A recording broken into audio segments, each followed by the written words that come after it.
After one of Donald Trump's cabinet picks withdraws, the president-elect regroups at Mar-a-Lago. This Week Live starts right now. From ABC News, it's This Week Live. Here now, Terry Moran.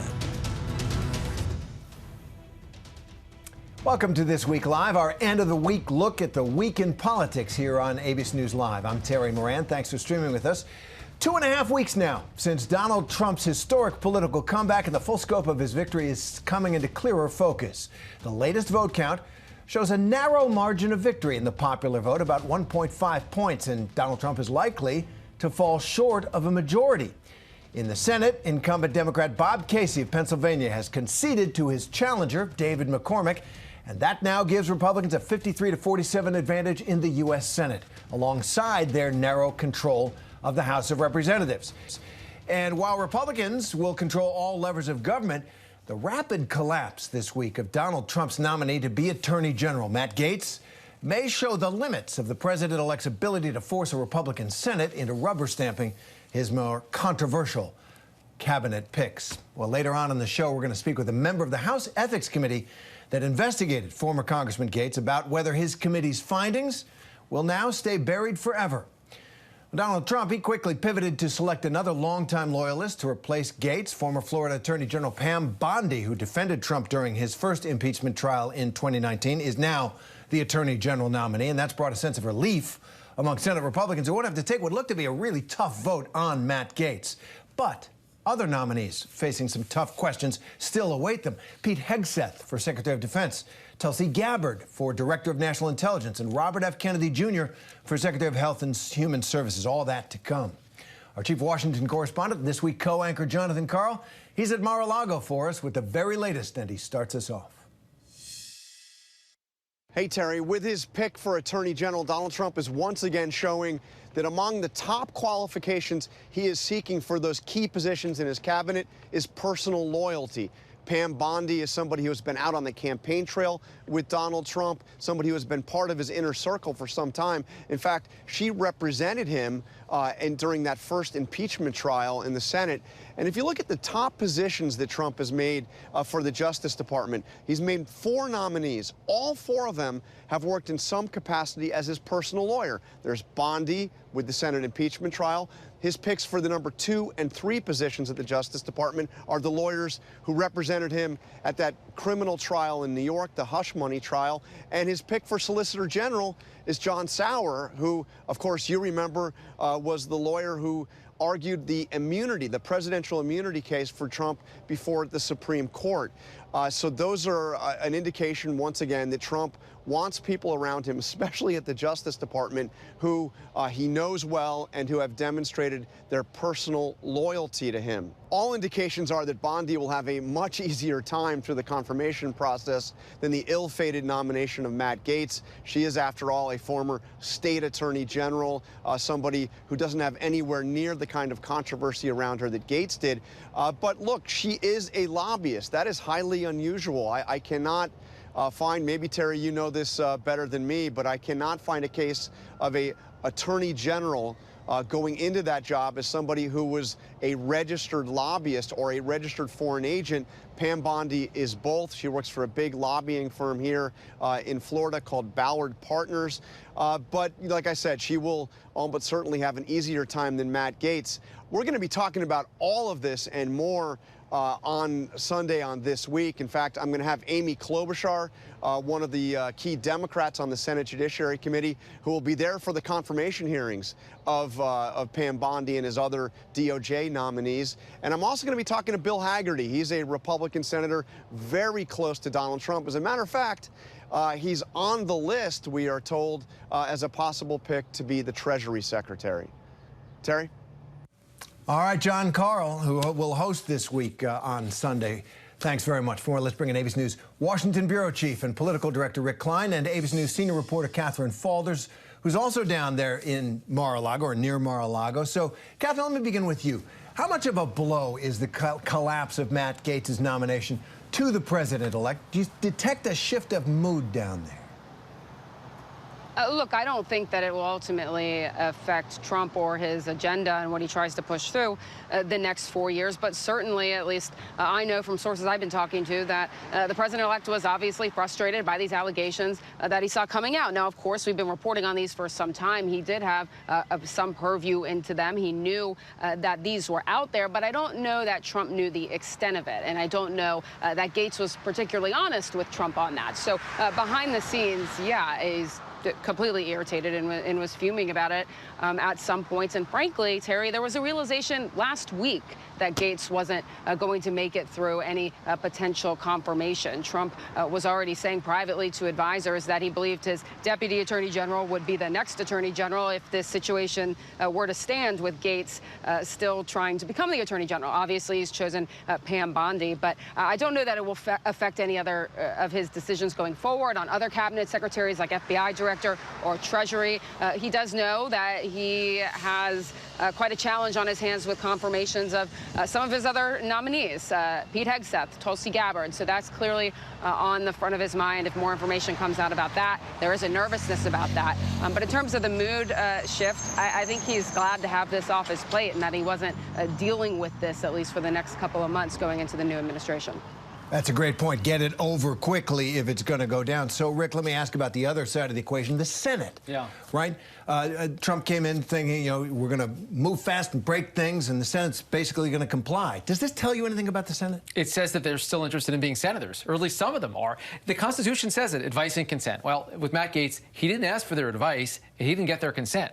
The reason that he's not going to be Attorney General is because a number of Republican senators came forward privately and publicly and said they had real concerns here. And this would have been a prolonged and, frankly, embarrassing mess. And this tells me that there are enough, it doesn't take all of them, but just enough, 4, 5, 6, to say, wait a second, we still want to have our prerogatives. We still want to kick the tires. We still want to do the vetting. We still want to take the votes on the merits that are going to restrain Donald Trump. And it may not be that any of his other cabinet nominees have a problem. Maybe some of them do. But I think in terms of their willingness to stand up to the president and his desires, the president-elect and his desires, this does signal something important, because Matt Gaetz is not going to be Attorney General, and it's because of Republicans in the Senate. And there will be a new Senate Republican leader, the majority leader of the Senate in the next Congress, and that is John Thune of South Dakota, a protege of Mitch McConnell, who, if nothing else, was a defender of Senate prerogatives. Does it tell you that Thune is going to slow some of Trump's desire to say,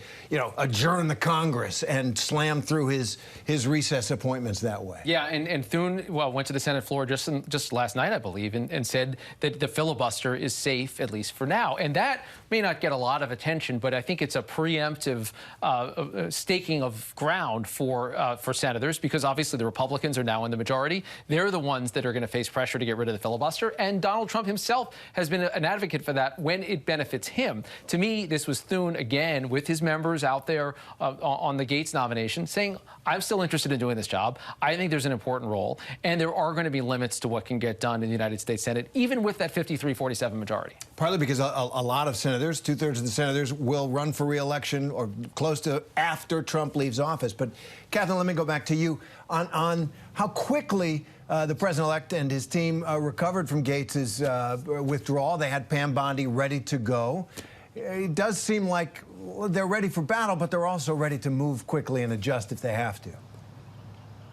Yeah, exactly. And that's what that showed yesterday. I know that some people close to Trump, including those who will also be in senior leadership in the Department of Justice, were advising him to move slow on it, to maybe consider other candidates. That's clearly not what he did here. I'm told Bondi was down here at Mar-a-Lago, and that the decision was essentially made yesterday morning already. Of course, he waited till the evening to announce it. But it does show, Terry, how fast he is moving on these cabinet positions. We look at his last administration. He didn't announce his first pick until mid-November. Here we are just a little past mid-November, and we're filling out this cabinet really quickly. We even have nominees, potential nominees up there on Capitol Hill meeting with senators. So he's clearly doing this at a swift pace. It looks much different than last time. I was told by advisors close to him that he wanted to have this done and fill out this cabinet by Thanksgiving. That's next week. There's still a decent amount of positions to fill, so I'm not sure if that will be the case. But the reality is that he plans to wrap this up rather quickly. All right, Captain Falder's there in lovely West Palm Beach, Florida. Thanks very much. Hope you get home for Thanksgiving. I know you will. So, Rick, one more to you. This conversation around the numbers of the election, that Donald Trump is likely to fall below 50%, that the margin is very narrow, and that the feeling election night, certainly on the Trump team, that with all of the counties, he improved his vote total in all the counties of the United States, the invasion of the Democratic base, that's a real mandate. What do you make of that discussion going on? Yeah, I think there's a slight recalibration as the numbers come in, but only a slight one. I think the narrative of the night is set, and frankly, the conversation in the Democratic Party is no less urgent. If Donald Trump gets 49.7% or 50.1%, it shouldn't really matter. They lost, and they lost soundly. They lost decisively. They lost in every single one of the battleground states, and they did lose the popular vote. And I think the idea of Donald Trump coming in with a sweeping mandate of a majority, a couple 10,000 votes here or there, I don't think it really makes that much of a difference. But I do think for the history books and in terms of analyzing what the problems are, the Democrats came close, right? They lost decisively. They could have won. They could have won in this environment. But the kind of challenges they face as a party right now, frankly, are much broader than even the election results suggest. Because he stole a lot of their base. That's right. He took their voters. He took their voters. He took some of their issues and took it right from under them. That's a problem. That's right. Rick Klein, thanks very much. Thanks, Terry. Well, still ahead here on This Week Live, we're going to go to Capitol Hill for the very latest on the battle in the Senate over Donald Trump's cabinet appointments. Plus, a member of the House Ethics Committee who investigated Matt Gaetz joins us here in the studio. Stay with us.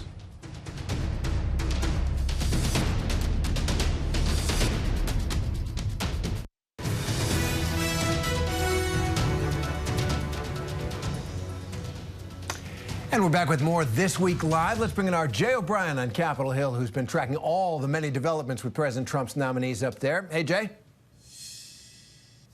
Yeah, and Terry, we know President-elect Trump pulling out all the stops to get his hand-picked cabinet confirmed. VP-elect J.D. Vance on the Hill this week holding meetings with various Republican senators and Trump cabinet picks that included Matt Gaetz, who obviously withdrew, and it also included Pete Hegseth. But one of the key differences is we heard from senators who emerged from meetings with Pete Hegseth saying that they could support Pete Hegseth's confirmation, that a sexual assault allegation, for instance, and a police report about that allegation obtained by ABC News, an allegation that dates back to 2017, did not concern a number of these senators. Hegseth has pointed to the fact that A, he denies all wrongdoing, but B, there were no criminal charges brought. And that explanation seems to have been agreed to by a number of Republican senators who say they believe that Pete Hegseth will have a relatively smooth path to confirmation to run the Pentagon. Now, with Matt Gaetz withdrawing, by the by, you've got Pam Bondi put into this calculus. And we've already heard from Republican senators who say Pam Bondi, being tapped to be the next Attorney General, would have a much smoother confirmation process than Matt Gaetz ever would have. Lindsey Graham weighing in with a post on X today saying that it was a grand slam of a pick and a number of other compliments. So the sense we're getting from Republican senators at this hour is that Pam Bondi, much easier to confirm for the top law enforcement job in the country than Matt Gaetz, and also a sense of relief from senators who publicly expressed the fact that Matt Gaetz was going to have a rocky confirmation process, and they breathed a sigh of relief publicly when Matt Gaetz took himself out of that process. Now, on to the Matt Gaetz topic. No one quite knows what is next for Matt Gaetz. He gave an interview today saying that he will not return to the 119th Congress, the seat he was reelected to, come January. He will look for some other perch, were his words, to support President-elect Trump. I spoke with a source close to Gaetz saying that, quote, America is not done with Matt Gaetz yet. In the topic of Matt Gaetz, we still have that House ethics report that had long been compiled into allegations that Matt Gaetz, for instance, had sex with a minor. We know that a woman testified to the committee to that effect, saying that when she was 17 years old, Matt Gaetz had sex with her. Matt Gaetz denies that. He has denied all wrongdoing. He's pointed to the fact the Department of Justice investigated this and didn't bring criminal charges. But now that House ethics report sits on a shelf pretty much because A, Matt Gaetz won't be a member of the House, and so the Ethics Committee won't have jurisdiction over him, and B, he's not vying for any kind of Senate confirmable role in the upcoming Trump administration. And so the House Ethics Committee, while there are Democrats who want that report to be made public, the path for that report to be released much slimmer at this hour than it even was just yesterday, Terry. All right, Jay O'Brien there on Capitol Hill. Thanks very much. And for more on this, we're joined here in studio. We're pleased to be joined by a member of the House Ethics Committee, Democratic Congressman Glenn Ivey of Maryland. Congressman, thanks very much for being with us. Appreciate it. Big week for you guys. Yeah, big and busy. Yeah. Well, let's talk about it. So the chair of your committee, of the House Ethics Committee, Michael Guest of Mississippi, Republican chair of the committee, he has said that Matt Gaetz' withdrawal and his resignation from Congress requires an end to this entire matter, and that the report that you all worked on should never see the light of day. How do you answer that? Well, there's certainly precedent for releasing reports even after a member has left Congress, depending on the circumstances. I think the Bonner case was one of those back in 1987. So the fact that he's no longer a member of Congress does not necessarily mean that the report cannot be released. So I think we'll just have to figure it out. We've got a meeting coming up on December 5th. Maybe this will be one of the things that get resolved then. I hope so. Have you made up your mind as to whether or not it should be released? Yeah, I think I'm pretty much in the zone of it, letting it be made public. I certainly supported the Senate getting it. I think as part of the mandate that they had for advise and consent. And I don't know that Matt Gaetz is done. You know, he's Congressman-elect actually for his same seat. So even though he resigned currently, he could come back in January and ask to be sworn in and seated again. There's also the possibilities of, if Marco Rubio, for example, gets confirmed into the cabinet, he could seek that Senate seat, or depending on how Florida does it, he might even be appointed to it. And there's also other potential cabinet positions that he could be appointed to in the Trump administration that don't need confirmation. So from my perspective, the fact that, you know, he's not going for Attorney General anymore definitely doesn't answer the question. Well, let's hear from the Democratic leader in the House, the minority leader, Hakeem Jeffries of New York, and he had something to say about this morning on The View on ABC. Take a listen. Do you think that they should release the House Ethics Report on Matt Gaetz? Well, we're prohibited from releasing the House Ethics Report at this moment while he is no longer a nominee and no longer a member of Congress. Yeah. Let's see what happens in terms of how we move forward. So Leader Jeffries says, you know, at this point, as you just laid out, Matt Gaetz might come back into politics, but he's not right now. So maybe it shouldn't come to light. Well, there's two ways it could go. The committee, and I'm not saying the committee would do this definitively or not, but as I mentioned before, the committee's voted to release it previously for members who've left the House. We could do that again. Another possibility, there was a vote on the floor that was brought in by resolution. 2 members brought them.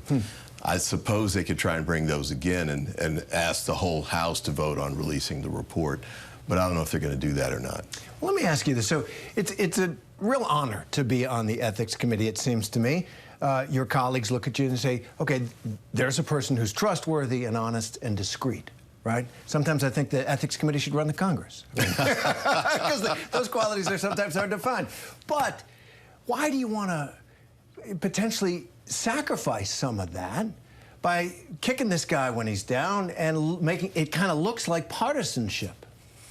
Well, there's another school of thought about the House Ethics Committee, which is that where some of these matters go to die. And so to make sure that that's not the scenario, you know, we've actually had bipartisan action with respect to Santos, for example. We did a joint report there. Everybody voted in support of it, so it was unanimous. And, you know, that led to his expulsion from the House. But there's a lot of other matters that have been coming to the House Ethics Committee over the decades, and sometimes people feel that they shouldn't be trapped there. Just like in the private sector, when they have non-disclosure agreements, sometimes people feel that that's not the right way to resolve those, that the information should come out and be made public, so that, you know, that individual can't bury something that he did. And to the extent there are going to be parties that need to know about it, in this instance the public, they should have a chance to hear about it. I want to ask you, some people are skeptical, obviously, about politics these days. How independent are you actually, as a member of the House Ethics Committee, your votes on matters like this, from the Democratic leadership, from the Democratic Party? Do you feel you have independence to cast your vote as your conscience tells you? Well, I'll say this. I mean, that's the first I've heard Hakeem Jeffries say about this matter. I did hear Speaker Johnson, though, earlier in the week say that we should not release the report and the matter should be left on the shelf. even before Matt Gaetz had withdrawn from pursuing the Attorney General nomination. That I thought was highly unusual, and I thought it was inappropriate. So at this point, you felt he was muscling them a little bit or leaning on them. It really did seem like he was trying to make a point to his 5 members on the committee. But the bottom line is, the 10 of us are going to meet December 5th. We'll go in the room and close the door. We'll see what we agree to do. I've got my views on how I hope it comes out, but those are going to be deliberations that'll be kept behind closed doors, and we'll see how it goes. Fair enough. Let's take a broader perspective now. This looks like it's going to be, obviously, a House with another very slim Republican majority. That seemed to be a recipe for inaction under a Democratic president. I mean, what are you expecting with Trump 2 and a slim Republican majority? Well, I mean, let me say it this way. With the Democratic slim majority, when Pelosi was the speaker, we got more legislation passed than probably any presidency since LBJ. So that was enormously productive. This last Congress, the one that we're still in, the House Republicans have had real trouble sort of getting their act together, basically. And the only key legislation that's really gotten done, keeping the government open, keeping the government from defaulting on its debts, has really been driven by Hakeem Jeffries' leadership with the House Democratic Caucus. So we'll step forward and help again where our principles align and we can find common ground, but we'll also stand up where we think the Trump administration and the Republicans are going too far, or they're being unfair, or undermining the rule of law or constitutional rights. Well, it certainly feels like the president-elect wants to move fast and do big things. Well, fast isn't always the best way to go, as I think we saw this week. I would love to have him, vet some of these people better before he sends them up. We got Marco Rubio who came up. He looks like a good pick. Unfortunately, he kind of fell below that standard with some of the subsequent picks. Gaetz is gone. Hegseth, and Gabbard. Kennedy for HHS. I mean, these are kind of head scratchers in a way, and you hope that we can get a better caliber of candidates out there for these positions. These are critical governmental agencies, these departments. The American public needs this work to get done. We should have people who can take the lead in those agencies and hit the ground running. All right. Congressman Glenn Ivey of Maryland, thank you very much for joining us and sharing us all that. My pleasure, and happy Thanksgiving. Thank you. You too. Appreciate it. All right, well, still ahead here on This Week Live, former Republican Party Chair Reince Priebus responds. We'll be right back.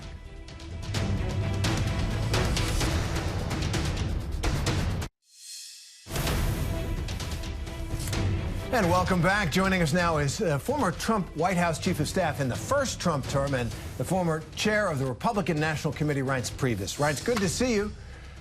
First, if I could ask you something about the news today, what was your reaction to the president-elect's new choice to become Attorney General, Pam Bondi of Florida? A lot of relief among Senate Republicans, it felt like here. What do you think? I think you're muted. I think you're muted, or I'm muted. I think it was a great pick. I'm sorry about that. It was a great pick. I'm also excited about Pam. I think, look, she was the Attorney General in Florida. That's real credentials right there. I mean, highly educated, smart, and by the way, I mean, extremely loyal, been all over the country for the president, went to so many rallies. So, I mean, I think she's a great pick. She'll do just a fantastic job. I want to ask this question. I do think it's relevant, which is that Trump's last Attorney General, William Barr, was tasked by President Trump after the election of 2020 to direct every U.S. attorney throughout the country to search in his or her district for evidence of voter fraud. They came back and they said nothing. And the Attorney General at that time reported it to the president. Now, Pam Bondi embraced those theories that the election was somehow stolen. And I just wonder, the Attorney General is the nation's leading law enforcement officer. And should it give people pause that Bill Barr said there was nothing there and she said there was? Look, I don't know, Terry. I mean, I think that, these are things that the Senate's going to have to ask about. I don't know enough about what Bill Barr saw or what Pam saw. that was different. And I think these are the things that she'll have to talk about in the confirmation hearing. So, and this is the beauty of our country, right? I mean, the president has a prerogative to pick the people he wants to pick. And you saw that last week with Matt Gaetz. And then the Senate has the prerogative to, in the case of Matt Gaetz, to probably say, hey, look, the votes aren't here. And he decided to walk away and not continue down this road. So this is how the process works. And I think it works pretty well. We haven't had anyone voted down since John Tower in 1989 because most people figure it out before you get to a vote. Right. He was stubborn. I actually remember that. I covered a little bit of that. It was his drinking problem and the fact that he was a complete jerk to most of his colleagues, not popular up there. But getting back to Gaetz, do you think, given what was already in the public realm about Matt Gaetz, that it was a mistake for the president-elect to spend some political capital at this early point on a guy who was clearly going to have a struggle? I mean, you could say it could also be said it was brilliant too, right? I mean, number one, look at what Donald Trump got out of this. People talked about this thing every single day, 24 hours a day. He shook to the core all the people that prosecuted him, and he went to court about whether you like it or not. I mean, I'm not even making a comment on the cases, but he freaked out the DOJ and the FBI over his appointment of Matt Gaetz. So, I mean, who won in the end? I mean, I would say that Donald Trump won in the end. I mean, he got what he wanted. He got constant coverage, constant discussion, freaked out the people that he wanted to freak out. And in the end, Matt Gaetz ultimately, after a week, went away. And now he appointed Pam Bondi, and everyone in the Senate saying, oh, that's fabulous. Pam Bondi's now going to be the Attorney General, and she's competent and she's qualified. So I don't know. I guess I just pushed back. I think in the end, Donald Trump got exactly what he wanted.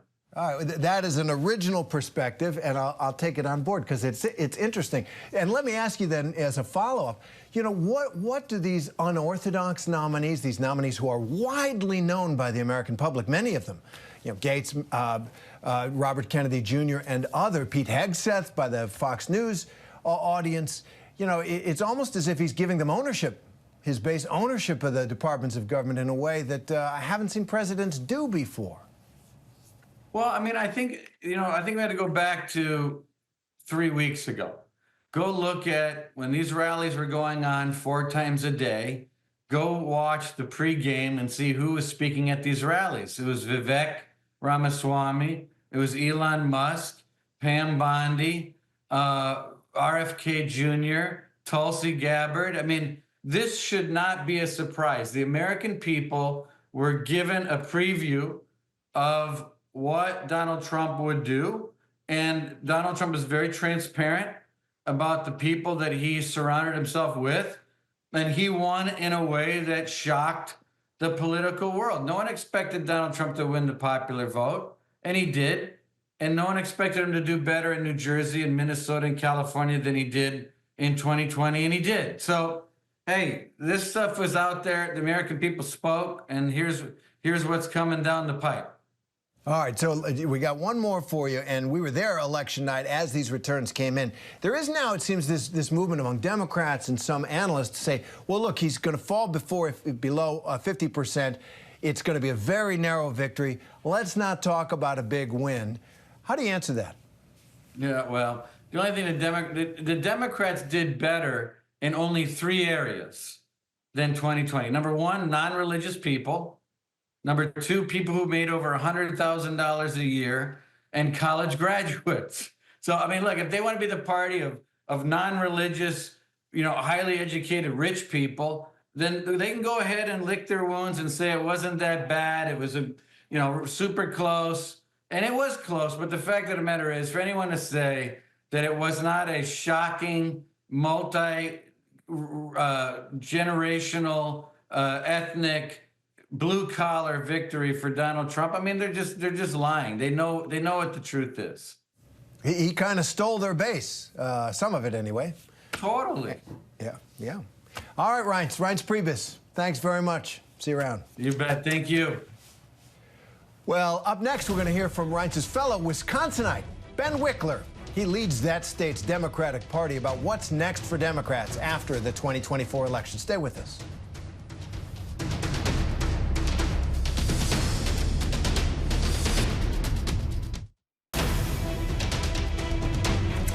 Welcome back. In the aftermath of their stinging defeat earlier this month, the Democrats are trying to figure out their best path forward now, and one of the first steps is picking a new party leader. Here to discuss that and more is Ben Wikler. He's the chair of the Democratic Party of Wisconsin. Ben, thank you for being with us. Good to see you. Last time we talked was at the Democratic Convention, and you said, you know, you thought Wisconsin felt good. Didn't come out that way. And now I understand that you're considering maybe a run to be the next chair of the Democratic Party nationally. What's your message for Democrats crushed, disappointed, frightened right now? Well, Terry, thanks for having me on. This was a tough election, and I don't have news to share on my own plans, but I will say this. There are elections coming up. Wisconsin has a state Supreme Court race. There's ballot cure going on right now in California. There's a recount in the North Carolina Supreme Court race. And the thing that we know as Democrats is that when we keep fighting for working people and puncture the Republican lie that Democrats are not for the folks who are trying to figure out how to fill a prescription and keep a roof over their heads at the same time, when we keep fighting back, we have a chance to swing this pendulum the other way. So at this moment, we should learn every lesson we can, but we have got to keep fighting and move forward because this country needs us right now. You know, Ben, I'm going to press you on that because the Democrats seem to have lost ground, lost a lot of ground with the very working people that you're talking about. And it feels like they've abandoned the party. How do you read that? Well, I think people are frustrated about how expensive stuff is. And we saw that globally. Every single party in power in the world in 2024, for the first time in more than a century, lost ground in elections held this year. So we saw that in the US, we saw it in other places too. What's striking to me is that in the places where Trump campaigned the most and Harris campaigned the most, the swing was not as big towards Trump. Wisconsin is a case in point. We had about 1/4 the swing that we saw in the rest of the country, 1.5 points compared to 6 points. That meant that against a baseline where people were fed up, upset, they wanted change, and that message came through loud and clear. Fundamentally, an economic message of frustration about high prices. In the places where the Democratic message got out the most, the swing was the least. Now, that doesn't mean that there's nothing that we could have done better. We need to do a lot more and a lot better. We need to communicate, especially with the folks who don't want to think about politics all day, because the people say they followed political news a lot. Harris won by 8 points. The people who say they never think about politics, Trump won by 16 points. So we need to reach those folks in places, in language, with messengers that make sense, even if they would rather not think about politics ever. And yet we know that for the folks who did hear the message, it moved the needle a lot. And I think that speaks to the values that underlie Democratic campaigns and the frustration and anger that people have about a country where it feels like the standard of living that people want to have is unaffordable. And I think there's work to do to make the case that we can actually fight for working people and that Trump is about to do what he has promised and we know he's going to do, which is try to ransack the public treasury to benefit the billionaires at the expense of the middle class. You know, it strikes me that that a state party like the one in Wisconsin may be making that case better than the national party. The candidate for Senate, a Democratic candidate for Senate in Wisconsin, Tammy Baldwin, ran way ahead of Kamala Harris, held on to her seat, barely. But what do you make of that? Well, it's striking. You know, Harris got the second most votes after Donald Trump in our state.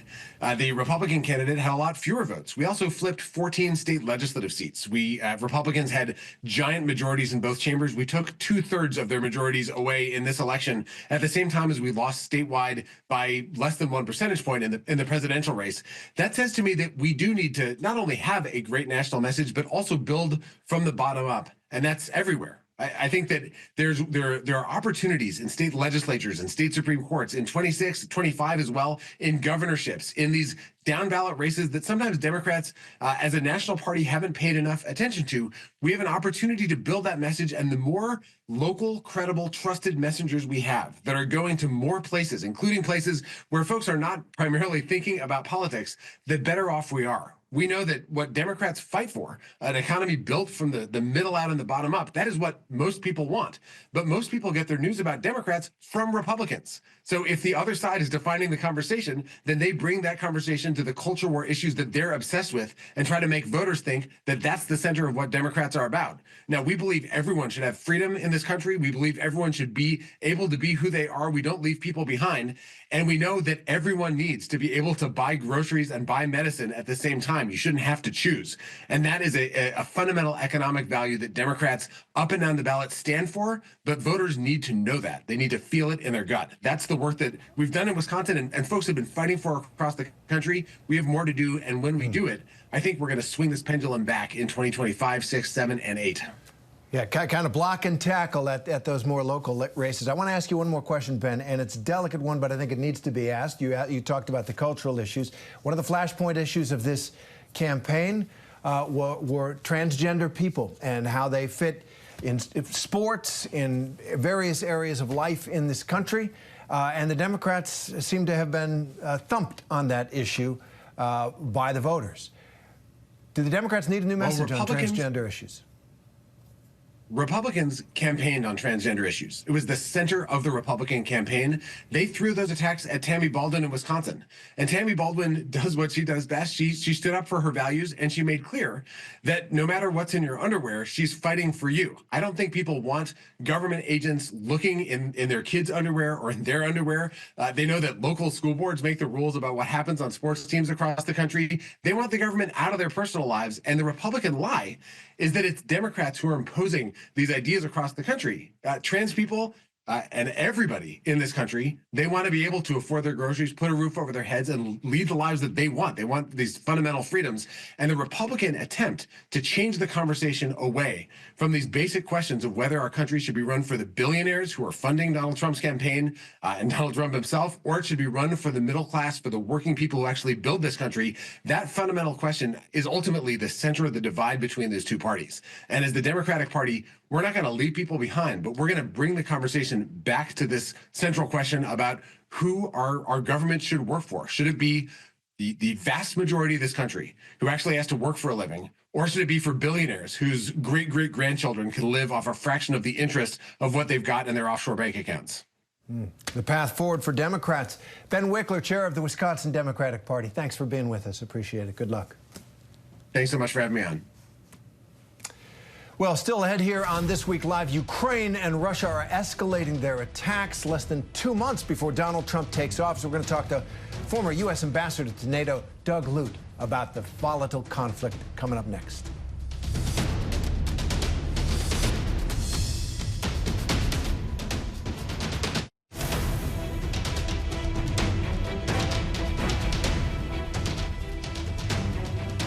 Welcome back. President Biden and Russian President Vladimir Putin have both made a series of moves in recent days that have significantly escalated tensions in the war in Ukraine, just as President-elect Trump prepares to take office after vowing to end that war if he can. Here to analyze these developments is retired Lieutenant General Doug Lute, former U.S. Ambassador to NATO and an ABC News contributor. Thanks very much for being with us on this pretty big and sad week in this sad war. This is the first serious escalation of this conflict in quite some time. It looks like the front lines are moving. How do you read what is happening on the ground there and what the risks are around that? Well, look, first of all, I think we should put this week's events into the bigger context of the now almost 3-year-long war.